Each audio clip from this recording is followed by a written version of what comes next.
నీచపు ప్రచారాలతోటి ఏం సాధిస్తావు? నాశనం అయిపోతావు నువ్వు అంతే. ఇంకా నేనేం చెప్పలేను. నాకు కుల బలము, ధన బలము, నా వెనక అన్నదమ్ముల బలం ఏం లేదు. నా నియోజకవర్గ ప్రజల బలమే ఉంది. నా దేవుడు సమ్మక్క సార్లమ్మ దయ ఉంది. అందుకని నా నోటి వాక్యం ఎలక్షన్ల ముందు కూడా మీ మిడతల దండ వచ్చినప్పుడు, అరే నా ఎంబడి ఎందుకు పడుతున్నారా మీరు, నాశనం అయిపోతారన్న.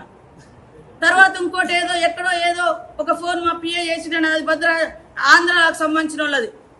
ఆంధ్ర గవర్నమెంట్, ఈ గవర్నమెంట్ టీఆర్ఎస్ ఉన్నప్పుడు అక్కడిక్కడ రాయబారాలు చేసిన ఆ లారీలో ఏదో మావాడేదో ఫోన్ చేసిండని దాని మీద నన్ను మొత్తం ట్రోల్ చేస్తే ఆ రోజు దుఃఖంతో నేను అన్నా, నువ్వు నాశనం అయిపోతావు అని.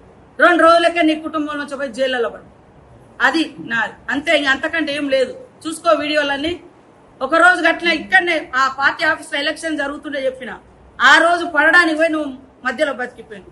ఇంతకంటే ఇంకోటి ఏం లేదు. కేటీఆర్, నువ్వు పెట్టుకుంటే నీ సమౌజ్జులతోటి నువ్వు పెట్టుకో, కానీ ఒక ఆడకూతులతో ఇంట్లో ఆడబిడ్డను ఓర్వైతే బయట ఆడబిడ్డల్ని ఎదుగనివైతే.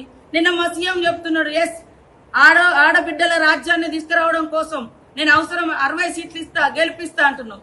నీ ఇంట్లో ఆడబిడ్డనే నువ్వు రకరకాల కుట్రలు కుతంత్రాలు చేసినావని బాధపడుతూ టీవీలో ముందుకొచ్చి ఏడుస్తుంది. నా కన్నీళ్లతోటి నువ్వేం బాగుపడతావురా? నువ్వేం బాగుపడవు, నాశనం అయిపోతావు.